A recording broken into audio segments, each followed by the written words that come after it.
Call now.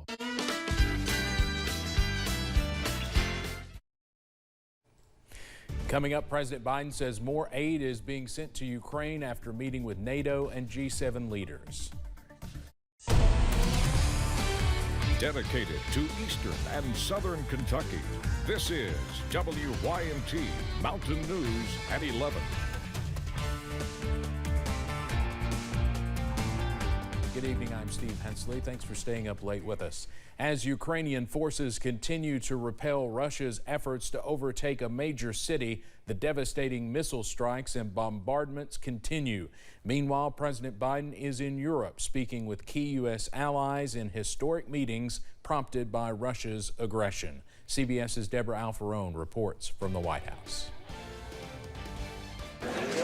At a high-stakes summit in Brussels, President Biden urged European allies to remain united in their response to Russian leader Vladimir Putin's war on Ukraine. The single most important thing is for us to stay unified and the world continue to focus on what a brute this guy is. In a busy day of diplomacy, the president attended meetings with leaders from NATO, the G7, and the European Union. He declined to say if there is intelligence of Putin potentially using chemical weapons, but promised a response from NATO if it were to happen. We would respond.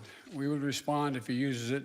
The nature of the response would depend on the nature of the use. Ukraine's President Volodymyr Zelensky addressed world leaders from Kyiv and pleaded for more military aid, including planes, tanks, rockets, air defense systems, and other weapons. The Biden administration unveiled new sanctions against Russia targeting elites, including more than 300 parliament members, as well as defense firms. We will sustain what we're doing, not just next month, the following month, but for the remainder of this entire year. That's what will stop him. President Biden is set to meet with Poland's president Friday in Warsaw. The NATO member has taken in some 2 million Ukrainians since the war began last month. Deborah Alfarone, CBS News, the White House. New efforts are underway to restrict the Kremlin's use of gold reserves to boost its battered currency, the ruble. Kentuckians have shown their support for Ukraine in a variety of ways, from donating goods to raising much-needed dollars. But tonight they joined together to lift up their voices and pray as part of a statewide vigil at the Capitol. Jeremy Toms has more from Frankfort. State lawmakers and Ukrainian Americans stood side by side Thursday night on the steps of the Kentucky State Capitol, pouring in their collective prayers for Ukraine. Only for a moment, the skies opened up with raindrops, as if the clouds shared in the emotion felt by the dozens who stood below them. Y'all are fine people, and you're good neighbors, and we love having you here. Even though Kentucky is separated by thousands of miles from those that are suffering, people of all ages took time to speak about the power that is encapsulated within the prayers that they're sending to Ukraine. I think we should all do this more often and support Ukraine. We cannot help them physically now, but we at least can help them through the prayer. Among the speakers tonight was Vladimir Kowalski, who preaches at a Slavic church in Wilmore. He says his family and friends in Ukraine are facing hard times and have great needs. But above all those needs, they're asking him for prayer. First things they ask, not for money, not for material things, but they said, please pray for us. Kowalski shared the words of a friend who's decided to stay and preach in Ukraine. Whatever happens to me, whether I die or live, I know I am saved. I'm just going to serve these people here. He hopes that all those who came tonight remember the messages they've heard and continue to pray. They need our prayers. And I do believe that God can do miracles through people's prayers. In Frankfort, Jeremy Toms, WKYT. The speakers noted that there was a separate vigil held at the same time, which joined the Frankfort event in prayer from hours away in Paducah. A man accused of killing 4 people was found guilty on all counts tonight after a lengthy trial. A jury determined Paul Brock murdered Aaron Myers, Tiffany Myers, Mary Jackson, and Tiffany's unborn child in 2018. He originally pleaded guilty but withdrew his guilty plea in October 2021. The sentencing phase will begin Tuesday. The death penalty is possible. A Laurel County woman accused of killing her boyfriend and a well-known businessman will face a judge in the morning. Deputies arrested 49-year-old Victoria Strzelski for the shooting death of Brian Mccarty. Investigators say on the day Mccarty was killed, Strzelski Google searched questions related to killing someone.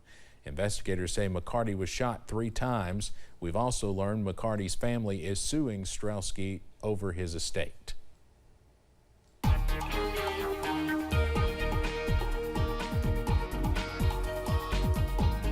Been a rather quiet evening around the mountains tonight. We continue to see calm conditions as we head into the overnight hours. Well, heck, we're already there. It's 12:30 in the morning. Outside right now, high knob camera at UVA-Wise. No activity on the UVA-Wise campus at this hour. Low to mid-40s out there at the moment. Downtown Whitesburg, while it is nighttime, not quite that dark, we still do have what is likely a peaceful scene out there. They sit at 43 out into Whitesburg at this hour. Some of us still near 50. Others, middle and upper 40s, though we do see a few low 40s already working in. Middlesboro at 42, Jacksboro at 41. Winds have calmed down, thank goodness, after a breezy day today. We'll continue to see quiet conditions. That's just a little bit of ground clutter as we head through portions of Pike, Floyd, into Letcher and Knott counties at this hour. Nothing too much to worry about, but a few showers associated with the system to our west. And looks to move in as we head into tomorrow. But as we head through the overnight, we're back down into the low to mid 40s with skies mostly to partly cloudy. I'll have the very latest, though, on when those showers do look to return coming up in just a few minutes. Steve? Evan, thank you. A medical marijuana bill appears to be dead in Kentucky's General Assembly. It passed the House with bipartisan support, but has not been called for a Senate vote.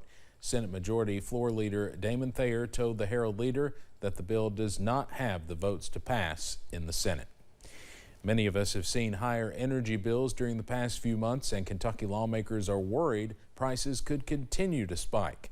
The Kentucky Mountain Caucus met today to sign a letter to the Public Service Commission to either stop the sale of Kentucky Power to Liberty Utilities or provide substantial rebates from the profits of a sale to its customers.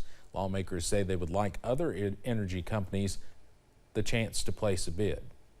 I'm just yet to be convinced or satisfied when it comes to affordability, reliability, and sustainability.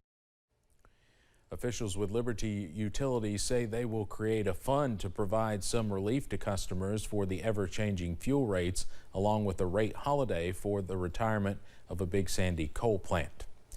30 houses in Bell County will be receiving new broadband service. This comes from a partnership between SOAR and SpaceX. The two organizations launched a pilot project to give rural areas in the county better telehealth opportunities. Judge Executive Albie Brock says he hopes it will help with other issues like their low census rating. There's a lot of folks in these rural areas who just don't have access to good quality internet up and down. And we felt like this pilot program with SpaceX was a way of getting it to them quicker. SOAR officials say they hope to have internet in each home up and running in the next 4 to 6 weeks. The gift of a lifetime. Joseph Steele, a retired Army Staff Sergeant, and his family received a mortgage-free home this morning in Flatwoods, Kentucky. It was donated by Wells Fargo to the Military Warrior Support Foundation. Steele served for nearly 2 decades and was awarded a Purple Heart after being wounded in Iraq, retiring in 2018. His family has lived in multiple states, bouncing from house to house, wanting to create stability for his family. Joseph started applying to the Military Warrior Support Foundation Homes for Wounded Heroes program. It's just given us a way of life that we've been wanting for so long, but we haven't been able to have. Steele was declined by the program multiple times, but after holding on to hope, now has a forever home. All home recipients are provided a family and financial mentor for 3 years to help them transition from military life back to civilian life. Coming up on this late edition of Mountain News, a photographer from Chris Stapleton's hometown just completed a mural of him using thousands of stickers. And the 2022 Mountain Girl Experience is in the works. We'll have the details. And we got a couple of more days of showers roaming through the mountains as we continue to watch small disturbances work in. I've got the full breakdown on the way. Appalachian Wireless has a plan to make your life simpler. Forward pay, no contract.